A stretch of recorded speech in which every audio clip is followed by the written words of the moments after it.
Hello guys, again welcome to our channel food and fine. আজকে আপনাদের জন্য নিয়ে এসেছি খুবই ফেমাস এবং ইজি একটা রেসিপি, সেটা হলো এগ তরকা। চলুন দেখে নেওয়া যাক আজকের রেসিপি।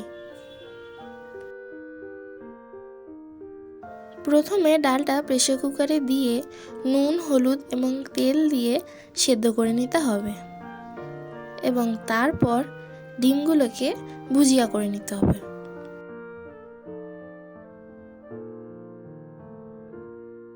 দুটো পেঁয়াজ, দুটো টমেটো, 3 টেবিল স্পুন আদা রসুন বাটা, 3টে ডিম, কাঁচা লঙ্কা, শুকনো লঙ্কা গুঁড়ো 1 টিস্পুন, ধনে গুঁড়ো 1 টেবিল স্পুন, কাশ্মীরি লঙ্কা গুঁড়ো, নুন স্বাদ অনুসার, হলুদ গুঁড়ো 1 টিস্পুন, জিরে গুঁড়ো 1 টেবিল স্পুন, কাসুরি মেথি 1 টেবিল স্পুন। কড়াই গরম হলে তাতে 5 থেকে 6 টেবিল স্পুন তেল দিয়ে পেঁয়াজটা দিয়ে দিতে হবে। পেঁয়াজটা ব্রাউন করে ভাজা হয়ে গেলে তাতে আদা রসুন বাটাটা দিয়ে ভালো করে ভেজে নিতে হবে।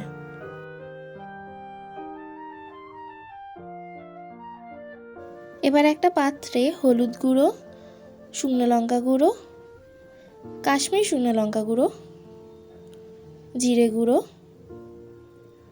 ধনে গুঁড়ো দিয়ে জল দিয়ে ভালো করে একটা স্মুথ পেস্ট বানাতে হবে এবং কড়াইতে সেটা দিয়ে ভালো করে কষতে হবে।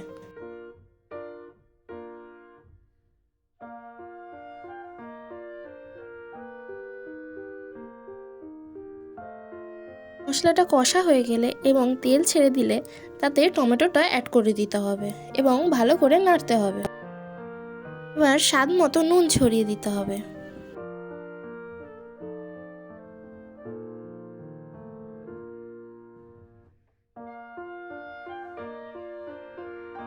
এবার আগে থেকে সিদ্ধ করে রাখা ডালটা দিয়ে দিতে হবে। ভালো করে নাড়াচাড়া করে নিয়ে কাঁচা লঙ্কাটা দিয়ে দিতে হবে।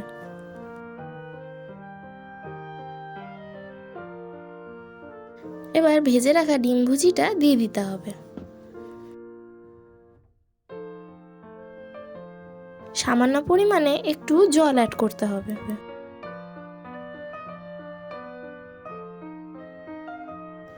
ডালটা ফুটে গেলে হালকা হাতে নাড়াচাড়া করে নিয়ে উপর থেকে রোস্টেড কাসুরি মেথি ছড়িয়ে দিয়ে আবার একটু নেড়ে চেড়ে নামিয়ে নিতে হবে। এবার গরম গরম সার্ভ করুন এগ তরকা।